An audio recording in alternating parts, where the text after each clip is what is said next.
we're going to look at changing the back pads here. First thing you want to do is jack her up, and always use safety stands. Get her up off the ground, and since you're jacking up the back, block your front tires. You wouldn't want her rolling away. First off, you got to take the wheel off. Oh yeah. Now that you got your lugs off, your tire is going to want to stay on there, so give her the old 2-foot pump. Okay.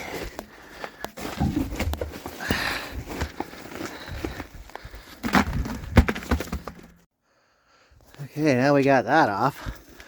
As you can see, there's nothing left to these pads. And the rotors don't look too bad. They'll clean up. They're not scored. They're good. Now you're going to want to take this bolt out here and the other one down here. And for that, you're going to have to put a wrench on this nut here. Back it off just a little bit, then you'll be able to screw these right out.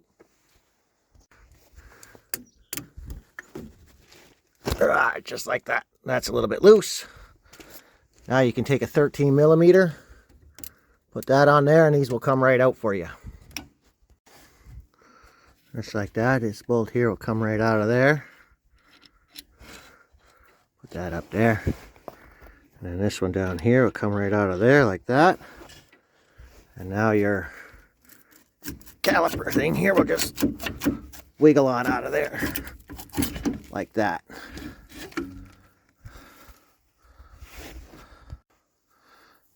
Then you just take this guy up here and put him up there.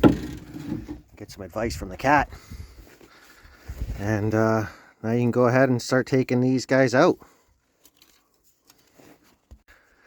Your old pads will just wiggle on out of there. I stick a little screwdriver in there and just give it a light, see? They're coming right out of there.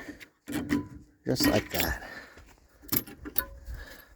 Oh, they're pretty rough.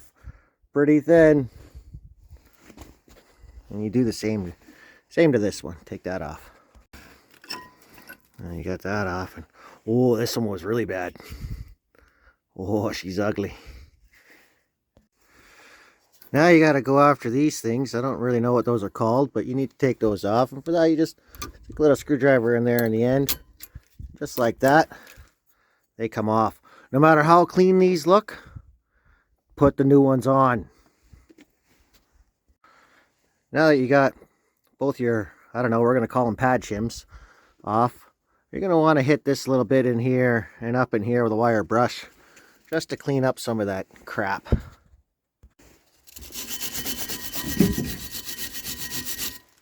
Oh yeah, you see how clean that got?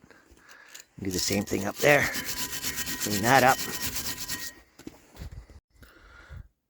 Now you take your new slide things and they just clip in, they just clip back onto there. There's really only one way they can go on. You just get them on there. Oop. Now that you got your new thing on here, your slider thing, you just take a pair of channel locks here and just squeeze them into place like that. Just like that. And they're in. Make sure both sides are in. Then you go ahead and do the same thing to the top. Just cups on there like that. And just put those in there. Just give her a little squeeze. And up, just like that, she's in. Give her a little check here in the middle. Just like that. You can see she's in there nice and tight. It's good. Check out the difference in these pads. Oh goodness. Oh yeah, they're long overdue. Now aside for the numbers, these pads look identical. I do not see any difference about them at all. So you go ahead and put those in.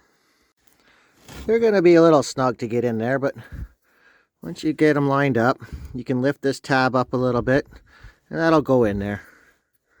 That'll go in there. Just like that. Now you do the front one. Just like that. And you see there's a little bit of a space. So you just want to push those in there nice and tight. Give it a good grab like that. And that's your pads. Your new pads are in. Now a guy should have probably did this from the very beginning, but you want to tie your little caliper up with some wire so you don't put any strain on your flex line. And now we're going to have to squeeze this in a little bit to make room for the new brake pads. Now to squeeze that in, your cylinder there, take an old brake pad and a clamp, and you can just tighten that up. It doesn't take very much, and she goes in. And you squeeze her in there until you got enough room in here to fit over your new pads. It's a good idea to squeeze this nice and slow. We're not turning her very much, see? Just a little bit at a time. Now that you got your cylinder squeezed in, it goes in pretty much all the way. Now you can just put that back on there like this. Just goes on. These bolts will push in a little bit. And just like that, see, it's going to go on. Now you just put your bolts back in here. And you tighten them up. Once you get her lined up, you tighten her up like that. And when you get them tight, then you go ahead and give that a little snug again. And that'll lock your caliper in place. Now you give your rotor face here a little clean with the wire brush. Knock all the crap off. Now it's good to put a little bit of anti-seize on the face of your rotor here. Helps your wheel from sticking to her. And put a little bit on the lug nuts too. Put a little bit on your lugs here. You don't need much, just a little bit. Now you can put your tire back on.